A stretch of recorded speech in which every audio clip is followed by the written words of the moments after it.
Ibrahim dan putranya Ismail alaihissalam, ya, apa yang terjadi? Oleh Allah juga disuruh dimatikan gitu. Jadi pertanyaannya, kenapa orang baik disuruh dimatikan, padahal yang layak dimatikan adalah orang jahat? Nah, karena Allah Maha tahu ketimbang hamba-hambanya. Dari sinilah hari ini kita akan belajar, ya, tentang temanya adalah bagaimana kita memfungsikan basirah. Basirah artinya logika berpikir. Tolong camkan. Basirah artinya logika berpikir. Ada di Al-Quran di surat nomor 12 ayat 108. Qul hadhihi sabili ad'u ilallah ala basirah. Jadi basirah itu adalah logika berpikir.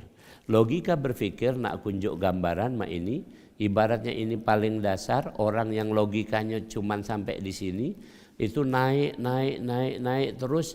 Yang paling tinggi adalah logika para rasul. Ulangi, yang paling tinggi logika para rasul. Kita tahu ciri khas para rasul adalah salah satu mutlaknya, sifatnya adalah fatonah, benar? Orang yang cerdas. Jadi logika yang paling tinggi adalah logikanya para rasul. Oke. Kita logikanya di bawah sini, kira-kira naik merangkak dikit-dikit, insya Allah. Tergantung apa ini? Logika ini akan naik. Ini tergantung hidayah Allah.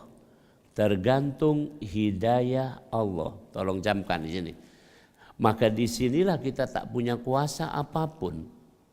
Saya, antum itu melafazkan kalimatullah, la tuharrik bihi lisanaka li ta'jala bih. Inna alaina jam'ahu wa qur'ana fa idza qara'nahu fattabi' qur'ana thumma inna alaina bayana. Kamu jangan pingin cepat-cepat menggerakkan lidahmu untuk membaca Al-Qur'an. Jangan, tunggu sampai Al-Qur'an kami bacakan dengan selesai dan kami masukkan ke dalam hatimu. Jadi saya membaca Al-Qur'an, antum membaca Al-Qur'an, itu bukan gawe mulut ini. Tapi karena Allah membacakannya kepada kita, masuk ke dalam hati, kemudian menimbulkan gerakan dari hati ini sampai wujud dalam bentuk kita bisa melafazkannya dengan sebaik mungkin. Subhanallah. Nah, ini bukti bahwa seperti itulah kira-kira hidayah petunjuk Allah. Oke, makin tinggi kedudukan seseorang artinya di sisi Allah, maka makin bagus logika dia, basirahnya akan makin bagus. Mari kita lihat pelan-pelan satu persatu. Oke, ya. Kita contohkan begini, ya. Di surat Al-Hajj surat 22 ayat yang ke-78, Allah berfirman, malakum fid dini min haraj. Tidak ada bagi kalian dalam agama Islam sesuatu yang memberatkan. Jadi dalam Islam ini tidak kata yang memberatkan. Coba, mari kita logika. Orang-orang yang logikanya cetek menganggap sholat memberatkan. Benar? Ada tak wong yang sholat itu sekedar pingin selesai kewajiban? Ada? Ya, misalnya, cek ngapo buru-buru sholat, yang pentinglah sholat. Nah, karena ini ada juga bahkan yang berat untuk sholat, dan terutama yang paling berat adalah sholat cak subuh ini. Ya, ini paling berat kira-kira. Oke, tapi bagi kita, kenapa kita ringan sholat subuh ini? Karena logika kita nyampe, tolong camkan. Logika kita nyampe ke sini. Kenapa logika kita nyampe sini? Tolong camkan tadi. Karena ada hidayah Allah. Dari mana dalilnya? Huwallazi anzala sakinata fi qulubil mu'minin liyazdadu imana ma'a imanihim. Di surat Fat, surat nomor 48 ayat yang keempat. Dialah Allah yang telah menurunkan ketentraman ke dalam hati setiap mukmin, yang dengan ketentraman itu bertambah imannya, bertambah cerdas dia logikanya. Kira-kira begitu. Dan kita sudah tahu dalam pengajian cak ini, taklim, ini ada yang namanya nazalat alaihimus sakinah. Allah menurunkan Dan juga ketika kita sholat itu juga Allah menurunkan ketentraman. Subhanallah. Ketentraman yang paling tinggi diberikan untuk level manusia adalah ya tentu para rasul ya. Di bawah itu adalah para kekasih Allah, waliullah. Para rasul juga disebut kekasih Allah. Wattakhadallahu Ibrahim khalila, dan Allah menjadikan Ibrahim sebagai kekasihnya. Kira-kira begitu. Ya kalau para rasul itu luar biasa itu. Ya kalau nak diurutkan, antum nak tahu nak kalau nak diurutkan nih, yang paling betul-betul dekat kedudukannya dengan Allah adalah Nabi Muhammad sallallahu alaihi wasallam. Kalau kekasih yang paling sejati itu dalam kisah Isra Mi'raj itu malaikat siapa yang nganter tuh Jibril. Malaikat Jibril alaihissalam itu cuman nganter sampai di depan Sidratul Muntaha. Waktu ditanya kenapa cuman sampai sini, kan dari bumi, dari jemput di kota Mekah itu habis Isya itu dijemput oleh malaikat Jibril itu Rasulullah. Kemudian diajaklah terbang ke mana? Baitul Maqdis, Palestina, sholat sunnah 2 rakaat di situ, baru kemudian Mi'raj naik ke Sidratul Muntaha. Itu ada tergambar di Al-Quran. Walaqad ra'ahu nazlatan ukhra 'inda Sidratil Muntaha. Sungguh Muhammad sudah pernah menyaksikan Jibril untuk kedua kalinya dalam bentuk asli. Bentuk aslinya malaikat Jibril punya 600 sayap.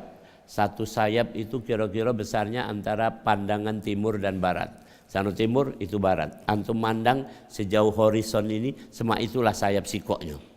Kalau 600 mana kira-kira? Penuh.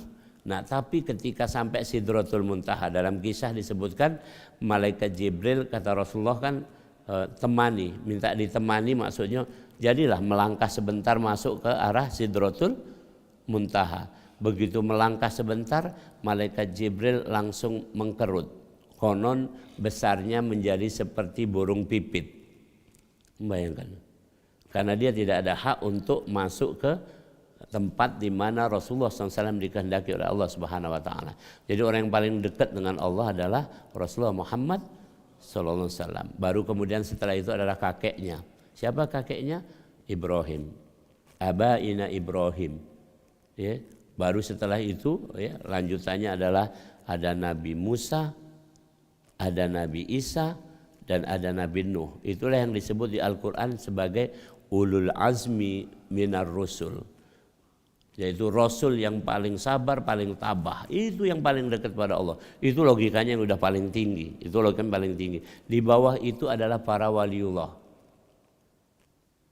Ada inna awliya Allah la khaufun alaihim wa lahum yahzanun alladzina amanu wa kanu yattaqun. Di surat Yunus ayat 60-an. Bahwasanya para waliullah tidak khawatir, tidak bersedih dengan kehidupan ini, karena logikanya tinggi nian, sudah sampai sana. Contoh misalnya para waliullah ini, coba sekarang kita logika kita nian aku tanya, logika kita ini, kalau kita tidak begawe dapat penghasilan tidak? Tidak, kan itu logika kita. Logika waliullah tidak mah itu. Terus kalau kita sakit, logika kita memang betul kita berobat, waliullah juga berobat. Tapi waliullah itu berobat itu ya terserah dia, maksudnya serahkan sama Allah seperti apa. Subhanallah. Ini ya kisah-kisah sudah begitu banyak tentang kisah waliullah. Di Indonesia ini kisah Wali Songo, kisah ulama-ulama terkini juga sudah banyak. Salah satu ada kiai di Bangkalan almarhum, beliau itu ada seorang yang ketinggalan kapal waktu itu masih naik kapal pergi haji, itu naik kapal, itu ketinggalan kapal itu. Maka dia disuruh kalau memang mau minta bantuan dia, ya sudah diam aja, dia percaya tapi jangan cerita-cerita. Tahu-tahu dia sudah masuk di kapal yang sudah berjalan itu, padahal kapal itu sudah berjalan jauh sana, tahu-tahu lah sampai di sana. Cuman syaratnya sih kok tadi jangan ngomong-ngomong tuh, aku tadi baru ke sana, tidak tahu mau cara dikirim ke sini dengan apa ini. dan masih banyak lagi hal-hal lain yang menakjubkan. Tapi itu bukan menakjubkan, intinya karena orang kedekatan dengan Allah maka tidak ada yang mustahil kalau Allah sudah menolongnya. Itu orang-orang yang logikanya paling tinggi. Kemudian yang di bawah itu adalah kita. Ke bawah ini maka kita asah logika ini. Tadi saya sudah sampaikan surat nomor 22 ayat 78. Malakum fid dini min haraj. Mari kita logika. Coba. Dalam agama Islam kewajiban yang tidak bisa ditinggalkan dan paling pokok itu apa? Salat, benar? Nah, oke, salat. Salat itu mari kita cari ilmunya. Ya. Inna salata kanat lil mu'minina kitaban mauquta. Itu satu. Salat itu sudah ditentukan waktunya. Jadi bagi orang yang logikanya jalan, tinggal kerjakan salat, sudah ditentukan waktunya. Salat subuh waktu inilah fajar. Salat zuhur kaki tengah hari. Nah, kita diminta oleh Allah kerjakan. Apakah kamu pengen menalar kenapa mesti subuh, kenapa mesti zuhur? Ternyata luar biasa, para dokter sudah melihatnya. Subuh kita sholat karena hormon kortisol ya mencapai puncaknya. Hormon kortisol adalah hormon dalam bahasa Inggris fight or flight.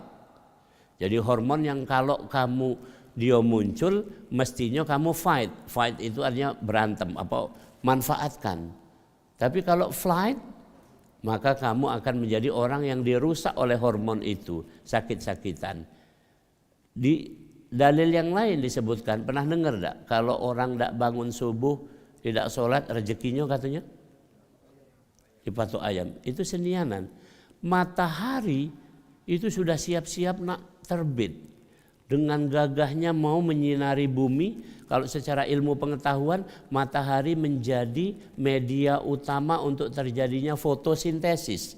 Fotosintesis adalah pembuatan karbohidrat. Dan karbohidrat adalah energi utama manusia.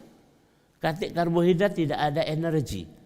Jadi kalau itu matahari dalam bahasa kerennya adalah yang menyebabkan kita ya bisa memperoleh karbohidrat. Maka sampai-sampai ada orang yang salah paham menyembah matahari, dikira inilah sudah puncaknya, inilah Tuhan.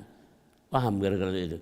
Mangko-mangko matahari nak terbit, kamu masih tidur. Ini logikanya gitu.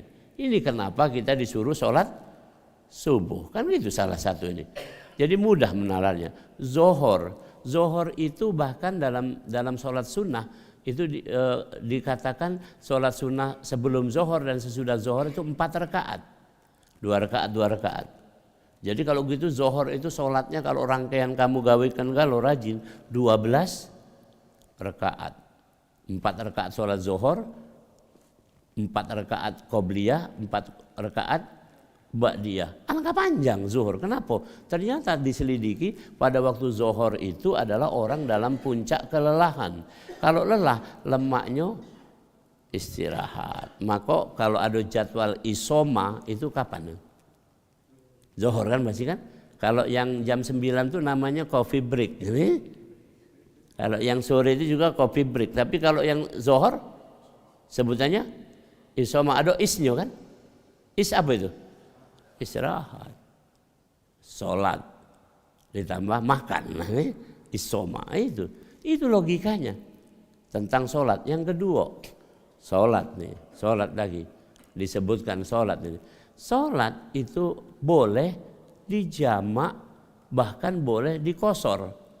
Jamak kok kosor. Subhanallah, ringan apa? Sudah sholat. Ya, 4 rakaat, cuma 4 rakaat waktunya sempat, tapi boleh dijamak dan dikosor. Kapan?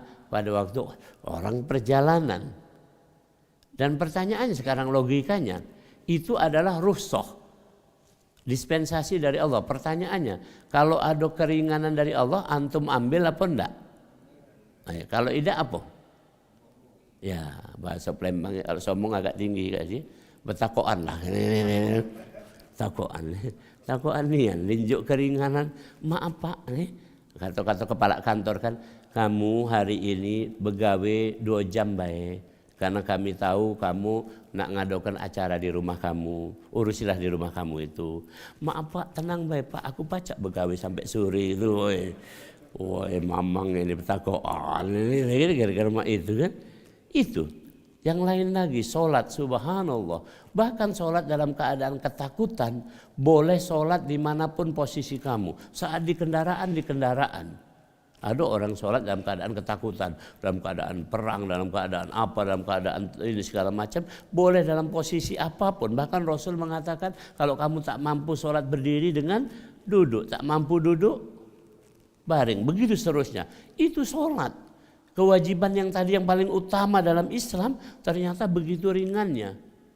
Bahkan subhanallah, kalau kamu lupa sholat, tidak apa-apa Mas ya. Jangan asal ngelupa, ingat ya. Lupa maka tidak apa-apa. Ya bukan ngelupa ya. Gitu. Maka kata Rasul, sholatlah ketika kamu sudah ingat. Contoh, memang ketiduran nian. Suatu saat Rasul bangun kena matahari pagi. Ya, kemudian Rasul minta Bilal azan. Jadi bayangkan, ya kena matahari pagi itu jam berapa ya? Jam 7 kali. Jadi saat itulah Rasul sholat subuh. Itu ada kisahnya. Jadi itu kalau lupa ya apa? Cuman ingat-ingat jangan lupa. Sengaja berdalu sampai jam 3 tidak tidur, main gap ini. Terus tertidur, terus ngomong, tertidur terus aku ini kalau subuh. Iya main gap terus sampai jam 3 dahulu, ini, sampai dini hari. Itu sengaja namanya ngelupa. Begitu. Dan kemudian mudahnya lagi sholat, subhanallah. Apa kata Rasulullah? Bagus sholatnya maka bagus amal yang lainnya. Dan apa inti dari sholat?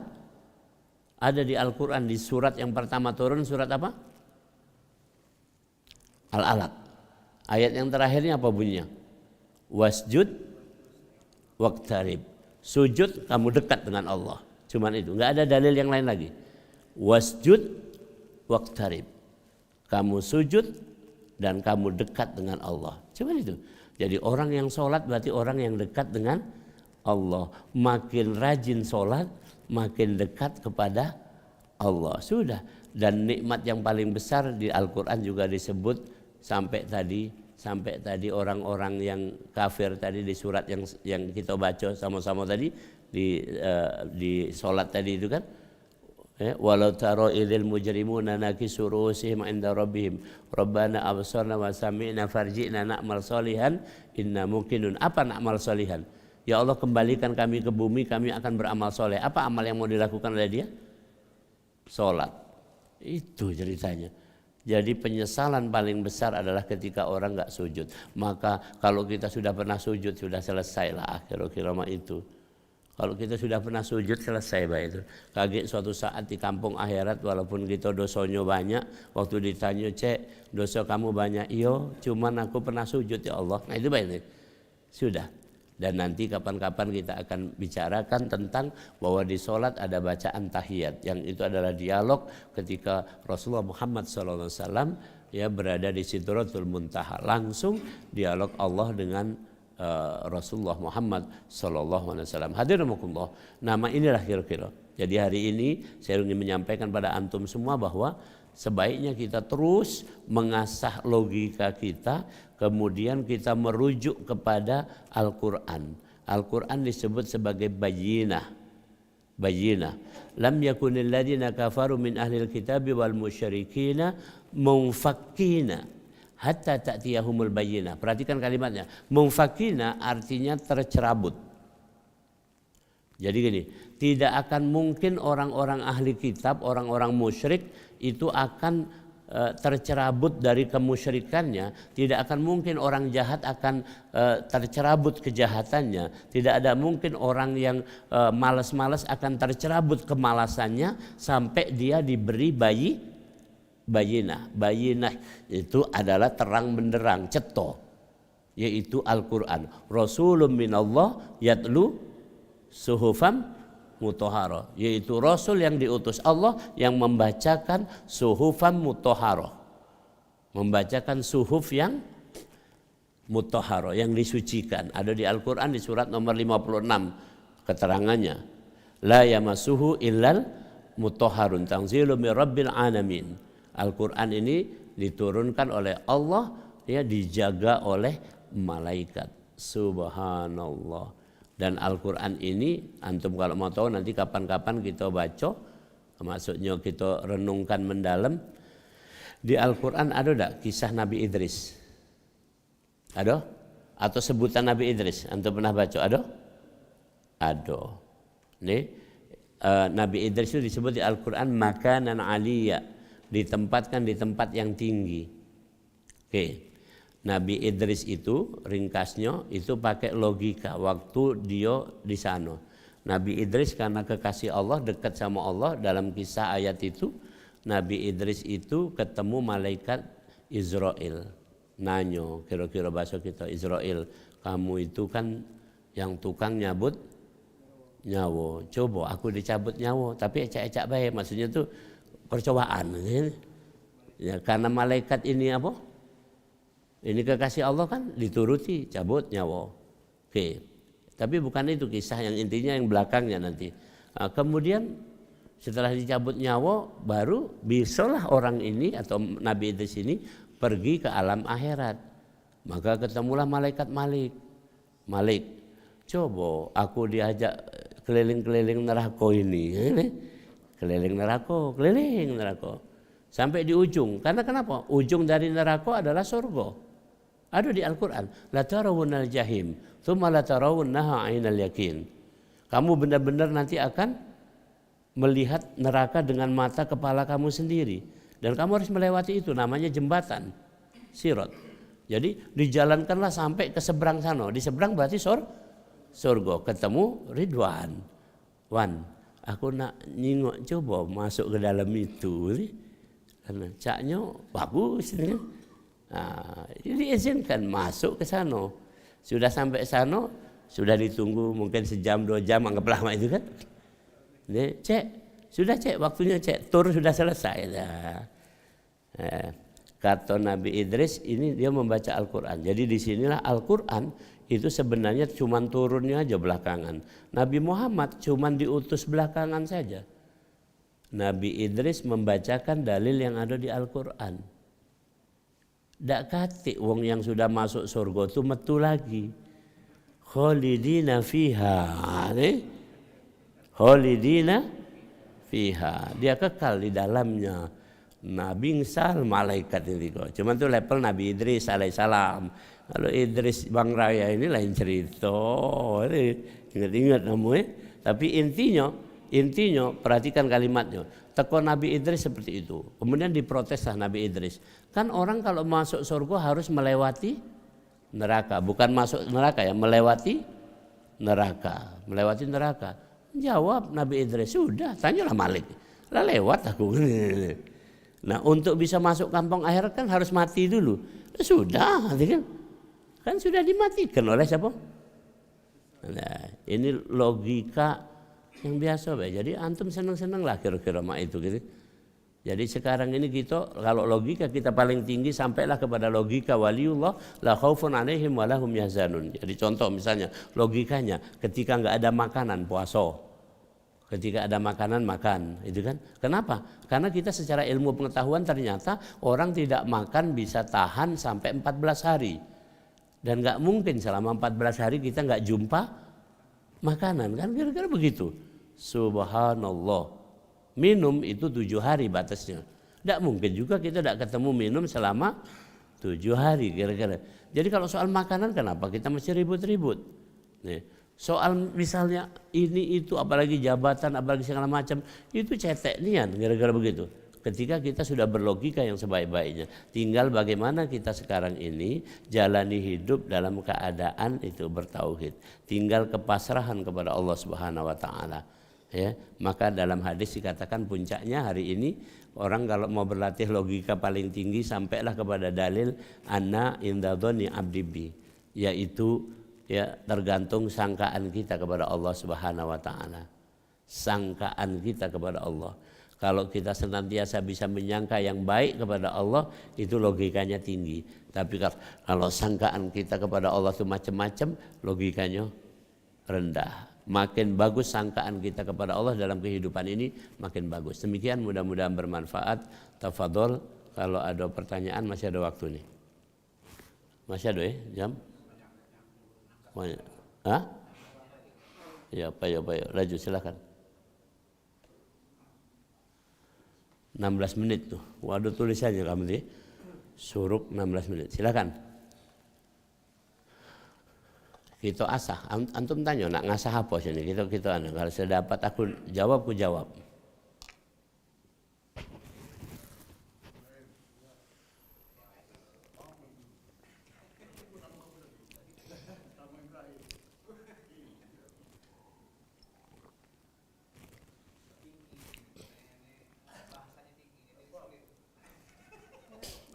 Betul. Silakan.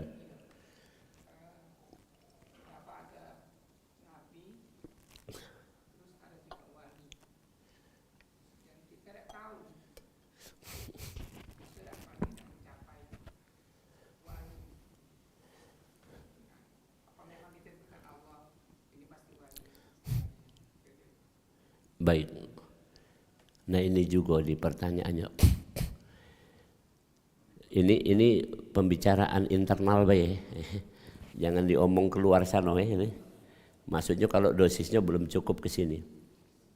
Semuanya itu ditentukan Allah. Innallaha astafa Adama wa Nuha wa ala Ibrahim wa ala Imrana 'alal alamin. Sesungguhnya Allah telah memilih Adam, memilih Nuh. Perhatikan kalimatnya. Ada yang ini orang yang dipilih ya. Adam itu sikok berarti. Nuh berarti sikok. Wa ala Ibrahim, keluarga Ibrahim berarti banyak. Oke. Wa ala Imran, dan keluarga Imran berarti banyak. Dan belakangan kita baca di Al-Quran termasuk yang dipilih adalah keluarga Rasulullah Muhammad sallallahu alaihi wasallam. Maka sampai kita diperintahkan untuk bersolawat, dan solawat itu isinya juga yang panjangnya kepada kama sholaita ala ya ali Allahumma sholli ala sayyidina Muhammad wa ala ali kepada keluarganya juga, kira-kira begitu. Jadi mutlak nak jadi rasul, nak jadi wali, kita turunkan lagi. Nak jadi wong soleh, nak jadi wong baik, itu adalah pilihan Allah. Katik campur tangan kita. Tolong camkan ini. Renungkan baik. Jadi ketika kita lah pacak sujud itu tadi, kita lah pacak sholat, pacak pengajian ini, bersyukurlah kita. Berarti kita dipilih. Itu tadi tergantung zon tadi. Jangan kamu ragu-ragu lagi ngomong, apa aku ini dipilih enggak ya? Dipilih jelas, cek. Maksudnya dipilih jadi orang yang sholat. Jangan pula langsung ngumumkan keluar sana, cek. Dipilih jadi wong soleh. Itu tidak boleh ngumumkan itu. Tapi antum harus yakin. Jadi tidak boleh ada ragu. Tidak boleh ada ragu. Nah buktinya sholat kok. Buktinya sholat kan. Saya pertanyaan saya misalnya, sholat ini ciri wong soleh atau bukan? Ciri orang? Ya ciri orang utama orang soleh. Orang soleh ya adalah sholat. Ini dipilih. Bukan kebacaan kita. Karena dipilih oleh Allah. Renungkanlah. Karena dipilih oleh Allah. Nah, cuman untuk dipilih kepada Allah tadi harus sadar. Sadarnya tadi gunakan ini. Nah, saya mau kasih timbangan. Ada seorang waliullah ngomong begini. Malaikat itu kenapa bisa dikalahkan kedudukannya oleh manusia? Karena malaikat itu sudah berada di sisi Allah. Tahu Allah, benar? Malaikat tiap hari artinya ya memang ngurusi apa yang diperintahkan oleh Allah. Ada yang ngurusi matahari, ngurusi arasnya Allah, ngurusi air, ngurusi apa. Itu kan sudah diperintah oleh Allah langsung. Perintahnya tuh SK-nya tuh ada nih. Tadi malaikat, 3 malaikat tadi, malaikat Israel, malaikat Ridwan tadi kan gara-gara itu kan berdebat. Itu juga sudah. Malaikat Mungkar Nakir waktu nak nanyoi orang dikubur atas perintah Allah. Itu wajar. Jadi kalau malaikat itu beriman kepada Allah, yakin kepada Allah, wajar tak kira-kira? Sekarang pertanyaan kalau manusia, Pakai logika, Pak. Kalau manusia, ya, manusia, misalnya ada yang tidak beriman kepada Allah, wajar. Tanda kutip ya sejarah ini, wajar karena dia tidak nyinggung Allah. Mana nyinggung Allah? Kita pun yang beriman mah ini, jangankan nyinggung Allah, kita beriman tidak sama Rasulullah? Beriman, pernah nyinggung tidak gitu? Kan logikanya kalau nak beriman, nak percaya ada dulu itu. Bahkan kampung Palembang ditambah lagi, ada rupa, ada rego. Sudah ada rupanya, masih kurang. Mesti rupa yang bagus, baru ada rego. Ya Rabbi Karim, subhanallah. Jadi intinya pilihan Allah, dipilih Allah. Makna rahasianya kita renungkanlah sedalam-dalam setiap hari. Yang penting pokoknya sekarang ini jangan merenung panjang terus nggak beramal. Jangan dipilih dak ya aku sudah azan sholat, dipilih dak ya dak sama itu. Berangkat be sholat, pas hari puasa mak itu be sudah, nanti lama-lama akan ini. Karena dia begini terus ya, orang bertakwa, orang beramal maka ditambah imannya, beramal ditambah imannya, begitu terus. Apa ya, apa namanya itu yang kayak ini, kopel ya teh. Jadi kayak mesin gitu terus. Jadi kalau tambah iman tambah takwa, tambah iman tambah takwa, begitu seterusnya. Dan orang yang jadi waliullah itu adalah orang yang selalu bertakwa ya, demikian. Ada lagi yang lain? Fadal. Waalaikumsalam warahmatullahi wabarakatuh.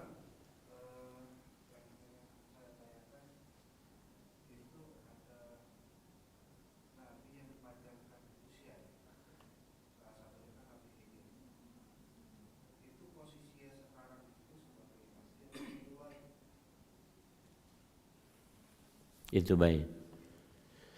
Oke, baik. Seperti ini. Sebenarnya ya, seluruh orang-orang itu disebut oleh Allah Subhanahu wa taala sebagai kekasihnya. Kita pun sebagai kekasih Allah. Kekasih adalah apa? Coba kita definisikan. Ini menurut Imam Ibn Taimiyah. Ya, yaitu orang yang ya, kekasih itu adalah apa yang dia senang ya, maka kita senang juga. Apa yang dia benci maka kita benci juga. Itu baru kekasih. Contoh misalnya, Allah senang enggak dengan sholat ini? Senang. Maka kalau kita senang juga sholat, berarti kita nganggap Allah sebagai kekasih. Ini baru dulu gitu. Allah senang enggak kita ini bertengkar? Enggak. Ya, kata Allah wala tafarraqu. Jangan kamu berpecah belah, termasuk bertengkar, jangan. Maka kita benci juga bertengkar. Pertanyaan aku sekarang, maka ulama menyarankan begini. Jangan kamu berdebat dalam kondisi apapun, meskipun kamu lebih tinggi ilmunya atau kamu akan menang dalam perdebatan itu, jangan berdebat. Ini orang sulit mau tidak berdebat, benar aja. Nyingok di TV itu kan, perdebatan itu kadang ini ngomong belum selesai sudah, itu tidak ini. Kenapa maksudnya? Karena berdebat itu sesuatu yang dibenci, nggak akan ketemu kebenaran. Yang benar bukan debat, tapi berdiskusi. Contoh, setelah perjanjian Hudaibiyah itu ada diskusi antara orang kafir dan orang-orang Islam tentang ketuhanan, tentang syariat, tentang Nabi Muhammad. Akhirnya dengan diskusi itu banyaklah masuk Islam. Jadi intinya jawab ini dulu, mau Nabi, mau waliullah adalah kekasih Allah. Nah cuman ada tingkatannya. Oke, balik lagi ke pertanyaan pertama tadi. Semua ada yang dipilih menjadi Nabi, ada yang dipilih menjadi waliullah. Ya, ada yang dipilih jadi nabi, ada yang dipilih jadi waliullah. Untuk nabi ini sendiri termasuk waliullah itu kita nggak tahu jumlahnya berapa. Konon jumlah nabi sampai 250.000 orang. Ya, yang kita kenal di dalam apa? Al-Qur'an ini. Nggak usah jauh-jauh. Kalau kita baca Yasin itu ada nabi yang nggak disebut ya. Berapa jumlahnya tuh? Langsung diutus 3 itu. Kita baca di surat Yasin nih. Surat Yasin antum galak baconya ini ya. Wadrib lahum mathalan ashabal qaryah id ja'ahum mursalun id arsalna ilaihim itsnaini fakadzabuhuma fa'azazna bitsalitsin. Ingatlah ketika Allah mengutus kepada suatu kaum seorang rasul. Bukan seorang rasul, dua orang rasul. Ini di sini disebutkan ya, ilaihim itsnaini. Kami utus kepada kaum itu dua orang nabi, rasul diutus dua orang nabi ini, fakadzabuhuma, maka penduduk negeri itu mendustakan nabi itu dua-duanya. Kemudian fa'azazna bitsalitsin, maka kami utus yang ketiga. Ini ada di tafsirnya nama-nama nabi ini tadi. Jadi nabi banyak. Yang kedua lagi di surat Al-Baqarah. Silahkan baca. Ketika Jalut dan Tolut itu sebelum berperang, siapa yang memilih Tolut menjadi raja? Salah satu pengikut Tolut apa? Tolut itu raja. Kemudian anak buah Tolut ada salah satu pemuda namanya Daud. Daud itu siapa? Nabi Daud alaihissalam. Itulah nanti yang perang tanding, Tolut mengutus, wahai Daud, kamu lawan Jalut. Maka disebut dalam orang Inggris David lawan Goliat. Nah, kemudian siapa yang ngangkat ini, siapa? Tolut ini yang jadi raja. Itu nabi. Dalam tafsir dikatakan nama nabi adalah Daniel. Jadi Daniel itu nama nabi. Kalau kamu tunjuk nama Daniel keren juga sih. Daniel itu nama nabi ini. Jadi intinya Nabi Khidir adalah nabi. Ya, Wali Songo misalnya adalah wali. Ya, di Palembang ini, di Sumsel ini kan kita banyak dengar wali-wali yang ada karomah seperti Syekh Saman, seperti siapa? Ki Merogan, siapa yang lain-lain ini adalah para waliullah seperti itu. Cuman ada satu rahasia. Waliullah itu ternyata ya, termasuk para nabi itu terserah Allah keadaannya. Ada yang pecah Nabi Isa, tidak pernah mati kan, belum pernah dimatikan Allah, cuman barrafa Allah, diangkat oleh Allah. Jadi, ada juga yang pecah Nabi Idris tadi, mati tapi sebenarnya belum mati ini, belum janjinya, tapi ditaruh di surga. Ada yang lain lagi, antum lihat ini para waliullah kekasih Allah, suratnya jelas, antum hafal juga. Wala taqulu lima yuqtalu fi sabilillah amwat bal ahyaun inda rabbihim yurzaqun. Jangan kamu sangka orang yang mati syahid itu mati, mereka hidup di sisi Allah. Nah ini sampai sekarang itu rahasia. Hidupnya Mak Mano adalah rahasia Allah. Termasuk umur panjangnya Nabi Khidir. Kalau dari segi kehendak, subhanallah, siapa lagi makhluk yang umurnya panjang? Iblis. Di Al-Quran ditangguhkan kematian iblis itu ila yaumi yub'atsun. Dia ngomongnya fa'angdirni ila yaumi yub'atsun. Wahai Allah, tundalah kematianku sampai hari kiamat. Jadi yang iblis itu ditunda kematiannya sampai hari kiamat. Jadi bukan hidup abadi, maksudnya kaki mati juga tapi atas izin Allah ditunda, boleh sampai hari nanti kiamat. Nah, dan iblis itu siapa? Iblis itu disebutkan di Al-Quran di surat Kahfi, kana minal jin, salah satu dari kelompok jin. Kalau jin yang lain mati, tapi iblis panjang itu sampai kaki itu. Nah, kalau secara umum ada nanya lagi, berapa umur jin? Yang lain-lain ini tadi, aku tidak tahu juga kan, kita tidak di sana berapa panjang. Tapi intinya Nabi Khidir memang disebutkan seperti itu, panjang. Dan kemudian ngapa Nabi Khidir tidak kejinguan di sini atau kemana, apa berjalan ke sini, apa nyingok Quran gitu ini kan ada. Wallahu alam. Dalam banyak kisah itu dikatakan ada katanya kalau nak ketemu Nabi Khidir itu harus setidak-tidaknya riyadhah, berlatih dengan sholat Jumat 41 kali tanpa putus, dan hadir paling pertama, pulang paling terakhir. Ini hari Jumat. Coba mulai praktikkanlah hari ini kan. Datang yang pertama, ingat ya. Kecuali marbot ya, kalau marbot memang di sinilah gitu. Enggak baca di dulu itu. Datang paling pertama, pulang paling terakhir 41 kali. Kalau nak nandingi marbot tidak tertandingi, dia tidak balik-balik kan. Jadi intinya gitu ya. Jadi insya Allah cuman intinya gini, simpulannya hari ini mari kita melatih akal kita untuk berlogika yang bagus, terus dilatih dengan berilmu, tapi dengan cara merujuk kepada Al-Quran supaya mendapat petunjuk Al-Quran. Nah kalau seperti itu naik, makin dapat petunjuk, logika antum naik, petunjuk naik, begitu seterusnya. Pelan-pelan, lama-lama kehidupan kita ini akan sampai kepada seperti tadi tingkatan-tingkatan waliullah. Kalau udah itu kita tetap di bawah baik, tetap main-mainilah ya. Kalau udah sampai sana kita nggak khawatir nanti. Bisa ndak tadi nyampe bisa. Cuman yang penting jangan ngaku baik kan gara-gara itu kan. Ngaku ndak boleh tapi ngerasakan kenikmatan itu ada.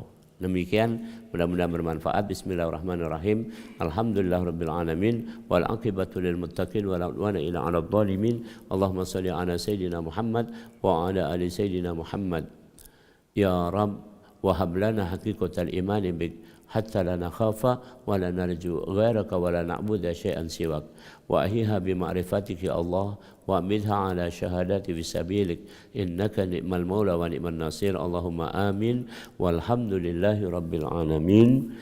Mari kita tutup dengan doa kafaratul majlis. Subhanakallahumma wa bihamdika asyhadu an la ilaha illa anta astaghfiruka wa atubu ilaik. Assalamualaikum warahmatullahi wabarakatuh.